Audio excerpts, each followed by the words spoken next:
नमस्कार, स्वागत है आप सभी का डीडी न्यूज के इस विशेष सांकेतिक भाषा के बुलेटिन में। आपके साथ मैं हूं संध्या शर्मा और मेरे साथ है मेरी सहयोगी मनीषा शर्मा। आइए बुलेटिन की शुरुआत करते हैं हेडलाइंस के साथ। पश्चिम बंगाल और तमिलनाडु विधानसभा के लिए चुनाव प्रचार जोरों पर। वरिष्ठ भाजपा नेता अमित शाह पश्चिम बंगाल में भाजपा का संकल्प पत्र करेंगे जारी। रैली और रोड शो का भी कार्यक्रम।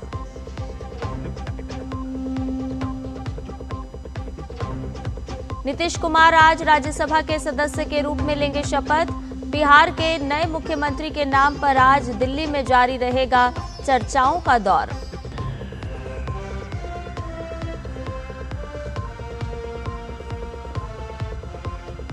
नौवां हिंद महासागर सम्मेलन मॉरिशस में आज से होगा शुरू। विदेश मंत्री डॉक्टर एस जयशंकर भारत की ओर से होंगे शामिल।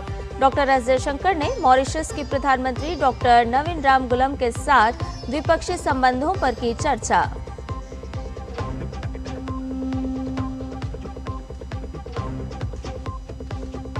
पुतिन ने यूक्रेन के साथ ऑर्थोडॉक्स ईस्टर पर 32 घंटे के संघर्ष विराम की घोषणा की। रूसी सेना को हमले रोकने का दिया आदेश।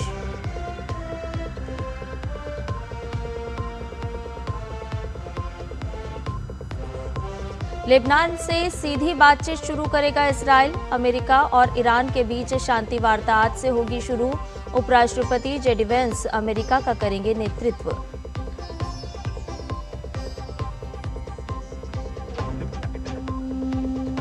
एशियाई मुक्केबाजी में भारतीय महिलाओं का ऐतिहासिक प्रदर्शन।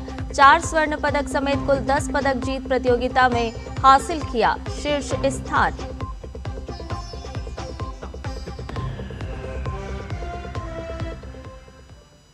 और अब सभी खबरें विस्तार के साथ जान लेते हैं। पश्चिम बंगाल विधानसभा चुनाव के लिए भारतीय जनता पार्टी आज अपना घोषणा पत्र जारी करेगी। भाजपा के वरिष्ठ नेता और गृह मंत्री अमित शाह कोलकाता के न्यू टाउन स्थित नोवोटेल होटल में इसे जारी करेंगे। इस घोषणा पत्र में समाज के सभी वर्गों को शामिल किए जाने की उम्मीद है। इसमें महिलाओं के विकास, किसानों और युवाओं पर विशेष ध्यान दिया जाएगा। वहीं अमित शाह का आज चुनाव प्रचार का कार्यक्रम भी है। वो पश्चिम मेदिनीपुर जिले के डेबरा विधानसभा में एक रैली को भी संबोधित करेंगे और फिर शाम 5 बजे खड़गपुर में एक रोड शो करेंगे। खड़गपुर सदर सीट से भाजपा के उम्मीदवार दिलीप घोष हैं। असम, केरल और पुदुचेरी में विधानसभा चुनाव और 3 राज्यों में 4 विधानसभा निर्वाचन क्षेत्रों के उपचुनाव का मतदान कल शांतिपूर्वक संपन्न हुआ। निर्वाचन आयोग के अनुसार असम में 85.38% और पुदुचेरी में 89.83% मतदान हुआ। दोनों राज्यों ने अपने विधानसभा चुनाव इतिहास का सबसे अधिक मतदान दर्ज किया। केरल में मतदान का प्रतिशत 78.03% रहा। कर्नाटक की बागलकोट सीट के उपचुनाव में 68.70% और दावणगेरे दक्षिण में 68.55% मतदान दर्ज हुआ। नागालैंड के कोरीडांग में 82.21% और त्रिपुरा के धर्मनगर में 80% से ज्यादा मतदान हुआ। पश्चिम बंगाल में आगामी चुनाव के मद्देनजर चुनाव आयोग ने बूथ स्तर पर व्यवस्थाओं को सुदृढ़ करने के लिए सख्त दिशा निर्देश जारी किए हैं। बूथ लेवल अधिकारियों को घर घर जाकर मतदाता पर्ची वितरण सुनिश्चित करने को कहा गया है, जो मतदान से 5 दिन पूर्व तक जारी रहेगा। मतदान केंद्रों पर वेबकास्टिंग, कैमरों की उचित व्यवस्था और आवश्यक बुनियादी सुविधाएं सुनिश्चित की जाएंगी। वीवीपैट मशीनों के सुचारू संचालन के लिए संतुलित प्रकाश व्यवस्था पर विशेष जोर दिया गया है। साथ ही प्रत्येक बूथ पर मतदाता सहायता केंद्र स्थापित किया जाएगा, जहां मतदाताओं को सूची में नाम खोजने में सहायता मिलेगी। महिला मतदाताओं की सुविधा के लिए महिला कर्मियों की तैनाती भी सुनिश्चित की जाएगी। निर्देशों के पालन में किसी भी प्रकार की लापरवाही पर चुनाव आयोग ने संबंधित अधिकारियों के विरुद्ध कड़ी कार्रवाई की चेतावनी दी है। पश्चिम बंगाल में चुनाव से पहले पुलिस विभाग में बड़ा फेरबदल किया गया है। चुनाव आयोग के निर्देश पर एक ही दिन में 100 से ज्यादा अधिकारियों का तबादला हुआ है, जिसमें 81 इंस्पेक्टर और 19 सब इंस्पेक्टर, को नई तैनाती दी गई है, जिनमें ज्यादातर अधिकारी लंबे समय से एक ही जिले में कार्यरत थे।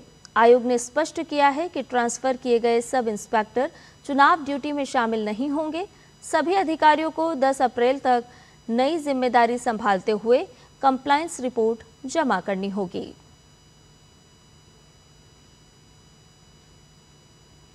बिहार के मुख्यमंत्री नीतीश कुमार आज राज्यसभा सदस्य के रूप में शपथ लेने वाले हैं। इसे राज्य में नेतृत्व परिवर्तन के संकेत के तौर पर देखा जा रहा है। नीतीश कुमार कल दोपहर नई दिल्ली पहुंचे और पुष्टि की कि वो जल्द ही मुख्यमंत्री पद से इस्तीफा देंगे। सूत्रों के अनुसार एनडीए के शीर्ष नेता नए मुख्यमंत्री के नाम और मंत्रिमंडल के बंटवारे को अंतिम रूप दे सकते हैं। बिहार के उप मुख्यमंत्री सम्राट चौधरी और विजय कुमार सिन्हा भी नई दिल्ली पहुंच चुके हैं। वो भाजपा की कोर कमेटी की बैठक में हिस्सा लेंगे, जहां बिहार में नेतृत्व और सत्ता साझेदारी को लेकर चर्चा होने की संभावना है। विदेश मंत्री डॉक्टर एस जयशंकर आज मॉरिशस में होने वाले 9वें हिंद महासागर सम्मेलन में शामिल होंगे। इससे पहले कल उन्होंने मॉरिशस के प्रधानमंत्री नवीन रामगुलाम से मुलाकात कर द्विपक्षीय संबंधों पर चर्चा की। उन्होंने कहा कि पिछले 1 वर्ष में भारत और मॉरिशस के बीच इस साझेदारी में महत्वपूर्ण प्रगति हुई है। पोर्ट लुई में मॉरिशस के प्रधानमंत्री नवीन चंद्र रामगुलाम से भेंट के बाद डॉक्टर एस जयशंकर ने कहा कि चर्चा में समुद्री सहयोग, विकास साझेदारी, स्वास्थ्य, शिक्षा, क्षमता विकास और जन संबंधों सहित कई क्षेत्र शामिल थे। उन्होंने मॉरिशस की विकास प्राथमिकताओं के अनुरूप भारत का निरंतर समर्थन दोहराया।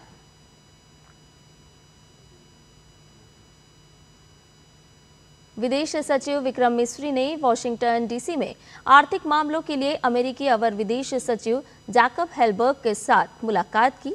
इस दौरान उन्होंने भारत अमेरिका के बीच व्यापार, रक्षा और जरूरी तकनीक से जुड़े पहलुओं पर चर्चा की। दोनों देश पैक्स सिलिका के तहत सहयोग बढ़ाने पर सहमत हुए। इसके अलावा एआई और महत्वपूर्ण क्रिटिकल खनिजों सहित व्यापक आर्थिक और तकनीकी संबंधों को बढ़ावा देने पर सहमत हुए।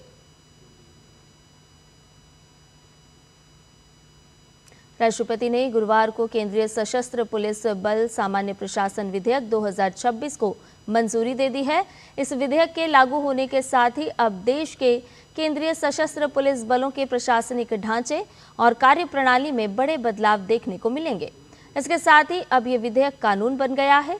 इस कानून का उद्देश्य सीएपीएफ में प्रशासनिक सुधार, बेहतर समन्वय और कार्यकुशलता को बढ़ावा देना है।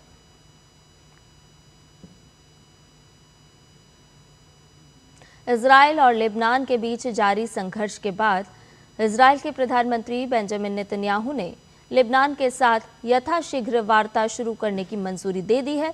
उन्होंने कहा कि ये फैसला लेबनान की ओर से बार बार किए गए अनुरोधों के जवाब में लिया गया है।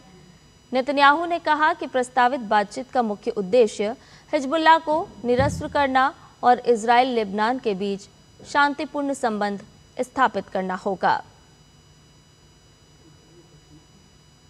पश्चिम एशिया क्षेत्र में तनाव के बीच अमेरिका के राष्ट्रपति डोनाल्ड ट्रंप ने ईरान को कड़ा संदेश दिया है। ट्रंप ने अपने social media platform truth social पर कहा कि हॉर्मुज़ जलडमरू मध्य से गुजरने वाले टैंकरों से कोई शुल्क नहीं लिया जाना चाहिए।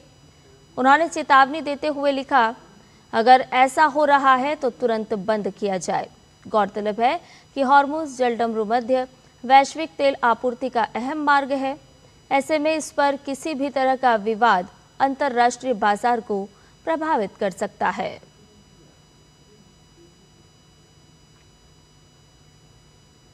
अमेरिका और ईरान के बीच आज उच्च स्तरीय वार्ता शुरू होगी। अमेरिका के उपराष्ट्रपति जेडी वेंस के नेतृत्व में अमेरिकी प्रतिनिधिमंडल भी वार्ता में शामिल होगा। अमेरिका और ईरान बुधवार को 2 हफ्ते के लिए सशर्त युद्ध विराम पर सहमत हो गए थे।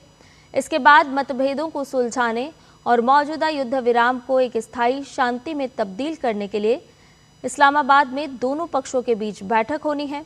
हालांकि इजराइल द्वारा युद्ध विराम के उल्लंघन के कारण ईरान में शांति वार्ता को लेकर संदेह बना हुआ है। इस अहम उच्च स्तरीय वार्ता से पहले ईरानी राष्ट्रपति मसूद पेजेश्कियान ने कहा कि लेबनान पर इजराइल का हमला शुरुआती युद्ध विराम का खुला उल्लंघन है और इससे बातचीत निरर्थक हो जाएगी।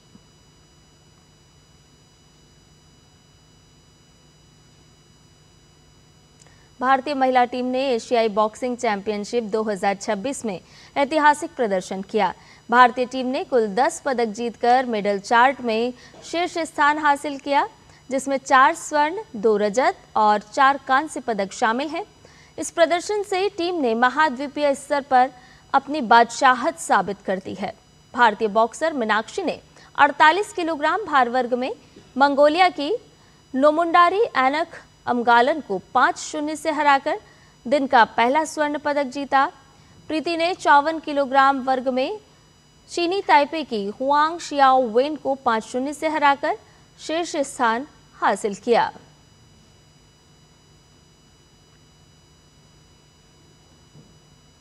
इंडियन प्रीमियर लीग में कल खेले गए एक रोमांचक मुकाबले में लखनऊ सुपर जायंट्स ने कोलकाता नाइट राइडर्स को 3 विकेट से हरा दिया।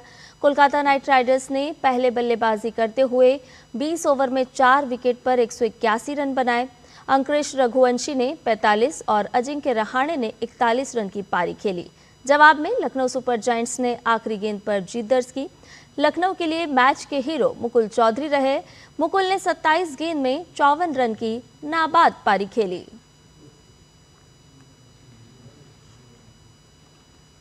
और इसके साथ ही हमारे इस विशेष सांकेतिक भाषा के बुलेटिन में फिलहाल के लिए इतना ही। मुझे और मेरी सहयोगी मनीषा शर्मा को दीजिए इजाजत। नमस्कार।